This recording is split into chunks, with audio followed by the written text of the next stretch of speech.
আসসালামু আলাইকুম রহমতুল্লাহি ওয়া সুপ্রিয় দর্শক, তো আমাদের দেশে অনেকে ঈদে মিলাদুন্নবী উদযাপন করেন। এই ঈদে মিলাদুন্নবী উদযাপন করা এটা ৬০০ হিজরির পরে আবিষ্কার হয়েছে। এটা একটা আবিষ্কৃত বিষয়, এটা শরীয়তের কোনো অংশ নয়। এটা আবিষ্কার করেছে মুজফফরউদ্দীন কুকরি ইবনে ইরবিল। সে ৬০৪ হিজরিতে এই বিষয়টি আবিষ্কার করে। তার সঙ্গে সহযোগিতা করেছে একজন দরবারি আলিম। সেই দরবারি আলিম এই ঈদে মিলাদুন্নবীর পক্ষে অনেকগুলো দলিল-আদিল্লাহ পেশ করেছে তার সামনে। আর সেই অনুযায়ী ওনারা উভয় মিলে এই ঈদে মিলাদুন্নবী শুরু করে। যেই দরবারি মৌলবী এই ঈদে মিলাদুন্নবী উদযাপন করতে আবিষ্কার করতে সহযোগিতা করেছে, তার নাম হলো ওমর ইবনে হাসান ইবনে দেহিয়া আবুল খাত্তাব। সে ছলে বলে কৌশলে বাদশাকে দিয়ে এই বিষয়টি আবিষ্কার করিয়েছে। এবার আসুন, যেই বাদশাহ এই ঈদে মিলাদুন্নবী আবিষ্কার করেছে তার অবস্থা সম্পর্কে ইমাম আহমদ ইবনে মুহাম্মদ মিসরি মালিকি রাহিমাহুল্লাহ লিখেন, কানা মালিকান মুসরিফা, সে ছিল একজন অপচয়কারী বাদশাহ। ইয়ামুরু উলামা আজ-জামানিহি আন ইয়ামালু বিইসতিমবাতিহিম ওয়া ইজতিহাদিহিম, সে তার যুগের ওলামা একরামদেরকে বলতো নিজেদের ইস্তেমবাদ এবং ইজতিহাদ অনুযায়ী যেন তারা আমল করে, অর্থাৎ অন্যান্য মযহবকে বাদ দিয়ে, অন্যান্য ওলামা একরামের আমলকে বাদ দিয়ে। ওয়া আল্লা ইয়াত্তাবিউ লিমাযহাবিন গায়রাহু, আর তারা যেন কোনো মাযহাবের অনুসরণ না করে। হাত্তা মালাত ইলাইহি জামাআতুম মিনাল উলামা'i ওয়া তা'iফাতুম মিনাল ফুদালা, অবশেষে আলিম নামধারী একদল তার প্রতি আকৃষ্ট হয়ে পড়ে। ওয়াহতাফিলু লিমাউলিদিন নবী সাল্লাল্লাহু আলাইহি ওয়াসাল্লাম ফি রবিউল আউয়াল, আর সে নবীজি সাল্লাল্লাহু আলাইহি ওয়াসাল্লামের জন্ম উপলক্ষে রবিউল আউয়ালে মাহফিল উদযাপন করা শুরু করে।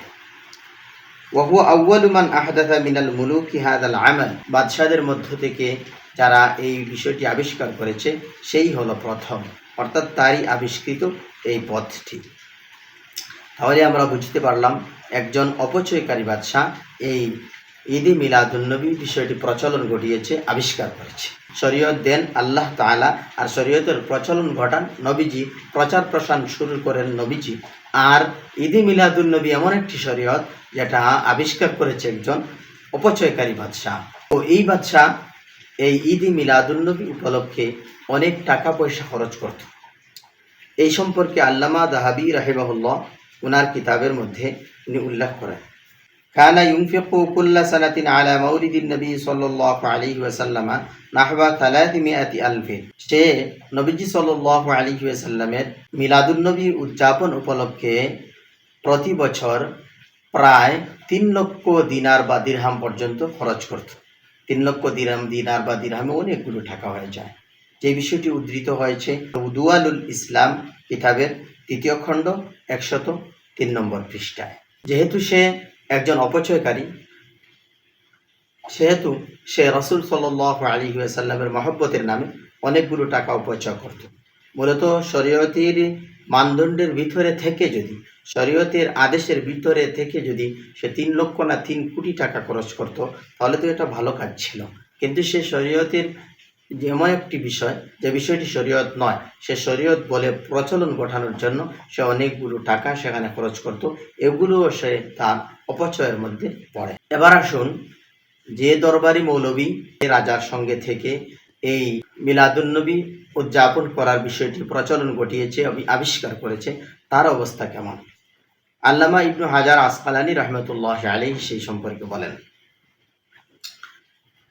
কানা যাহিরিয়াল মাযহাব, সে ছিল জাহিরি মাযহাবের অনুসারী, অর্থাৎ কোরআন হাদিসের বাহ্যিক বিষয়গুলোকে সে অনুসরণ করত।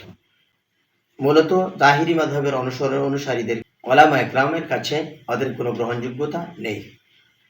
কাসীরাল ওয়াকিআতি ফিল আইম্মাতি ওয়া ফিস সালাফি মিনাল উলামা, আর সে ইমামদের এবং সালাফদের পিছনে সরফদের সমালোচনা করতে বেশ ভূমিকা রাখত। খবীসাল লিসান আহমাকা, সে ছিল দুষ্টভাষী, এবং আহমাকা, সে ছিল নির্বোধ। শাদীদ আল মাকরি, সে ছিল চক্রান্তকারী, কঠোর চক্রান্তকারী। কালীলান নাযরি ফি উমুরিদ দ্বীন, সে দ্বীনের বিষয় আশয়ের মধ্যে খুব স্বল্পই লক্ষ্য রাখত। মুতাহাউইনান, এবং দিনের বিষয় আশয়ে সে ছিল উদাসীন। এই বিষয়টি উল্লেখ করেছেন ইবনু হাজার আসকালানী রহমতুল্লাহ আলাইহি লিসানুল মিজান কিতাবের 5 নম্বর খণ্ড 287 নম্বর পৃষ্ঠা। আল্লামা ইবনু হাজার আসকালানী রহমতুল্লাহ আলাইহি অন্যত্র এই ব্যক্তি সম্পর্কে বলেন, কালা ইবনুন নাজ্জার বলেছেন, রাআইতুন নাসা মুজতামিঈনা আলা কিযবিহি ওয়া দাআফাহু। ইবনু নাজ্জার বলেন, আমি মানুষদেরকে দেখলাম যে সবাই অক্ষমত হয়ে সে মিথ্যুক হওয়ার ব্যাপারে, তার মিথ্যার ব্যাপারে সবাই অক্ষমত পোষণ করেছেন। ওয়া দাআফুহু, এবং তারা তাকে দুর্বল সাব্যস্ত করেছেন। এই বিষয়টি উল্লেখ করেছেন ইবনু হাজার আসকালানী রহমতুল্লাহ আলাইহি লিসানুল মিজান কিতাবের 5ম খণ্ডে পৃষ্ঠা 286।